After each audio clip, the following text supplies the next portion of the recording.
Shalom Aleichem. I want to give a quick thought in this week's Parsha.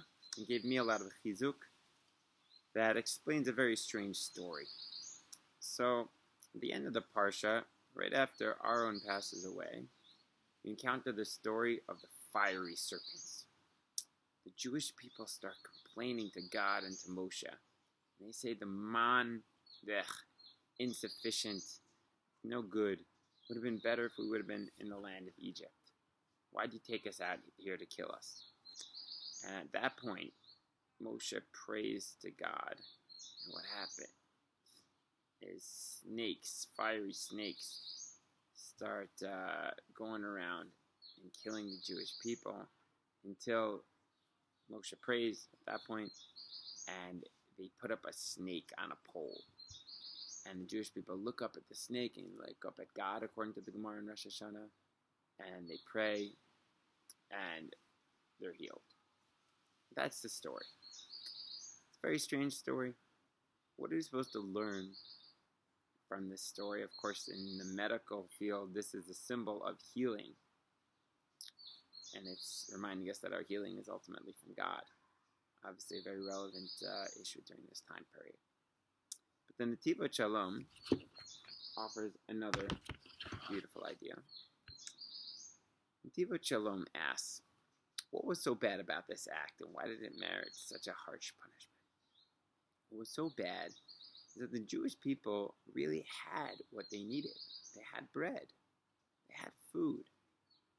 But it wasn't good enough. They wanted luxuries.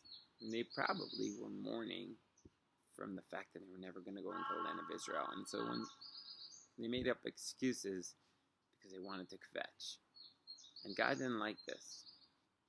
And what happens? He says, well, you're in a desert. The only reason that you're surviving in this desert is because of my protection. But if you don't even see my divine hand and you're spitting in my face at the man that I'm giving at you, so you know what? I'm not gonna hug you anymore. I'm not gonna protect you. What happens in a desert? Snakes come. It's natural. It's a natural consequence of lacking of our awareness of God's presence. The Netivos Shalom says the lesson for us is simple.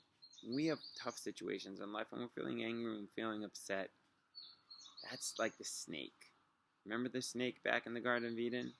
Yeah, he's the guy that tries to convince us that it's not a Garden of Eden, but rather there's all these problems. He starts putting all these thoughts of things that aren't good, and Adam and Chava eat the fruit.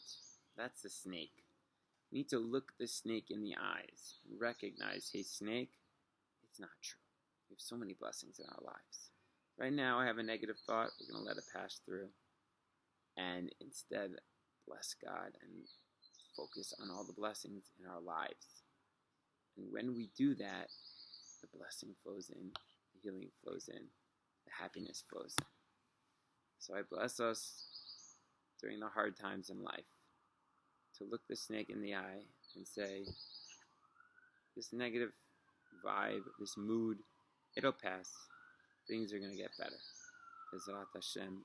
And that zichut, we should all have a refuah shlema physically and emotionally and psychologically. We should have a chodesh of hitchadshut, a chodesh where we re-accept upon ourselves every single day to see the good in our lives and allow that divine love and blessing to flow into our lives. Shabbat Shalom. Have a great week.